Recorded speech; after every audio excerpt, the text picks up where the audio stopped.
I've been teaching art for over a decade and selling my work for even longer, but I've never stopped considering myself an art student. To be honest, I don't think any artist ever does. Don't you agree that that's part of the beauty of life? We never stop learning. But as we grow older and our responsibilities grow, learning changes.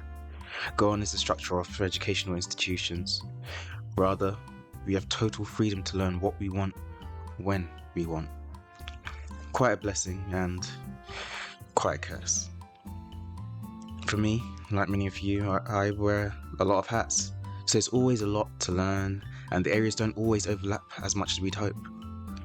I have my day-to-day teaching job, my art and my writing, and they're all things that I have to continue studying and learn about if I want to be any good at them. Just focusing on art specifically, I have to, or at least I want to, learn new techniques, materials, processes, history, marketing strategies, and more. This takes time, and in an attempt to balance life, I have to prioritize which of these I want to focus on at any given time. So I did the one thing I thought I'd never do. I stopped sketching daily. Now, I've always been a huge advocate for drawing daily in your sketchbook and keeping it with you wherever you go. But I went against my own advice and stopped. And in it, I felt a freedom and then eventually a fear I hadn't known in a long time. In terms of freedom, well, that was easy. Without the pressure of having to sketch my book every day, and without using my brain to come up with novel ideas, experiments, exercises, or challenges, I felt a weight lift off my shoulder. Make no mistake, I was still drawing a huge amount. I've been working on illustrations, client work, and my comic books quite consistently for years now.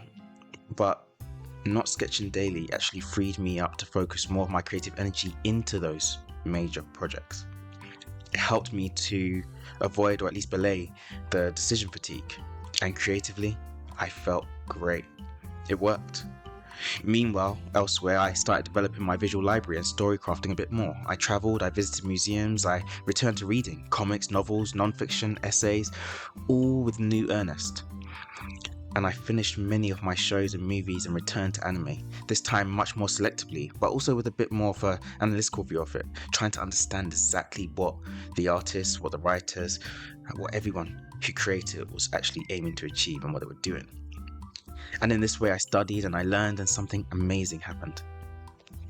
Over the course of 10 or so months, hunger in me grew, and it gained a voice, and it whispered to me in the dead of night, "Nathan, you need to sketch."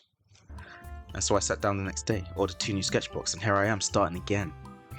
I'm still figuring out what the trade-off will be. Maybe less anime again, maybe less client work, maybe less variety in my reading, but my collection of art books and resources has grown over the past few months, as have my experiences and my collection of materials. So I'm going to put them to use. I'm going to feed that hunger until there isn't a trace of it left. And hopefully, at the end, I'll have some amazing things to share with you all. Or maybe I'll have nothing, but just have enjoyed the journey along the way. Either way, as usual, you're welcome to come along for the ride. I am curious though, where are you in your creative journey? Whether it's in art, writing, or something else entirely. Are you finding that your focus is in a completely different place than it used to be? Let me know, because I'm keen to know if there are others who feel similar to me. For today, I think we'll leave it there.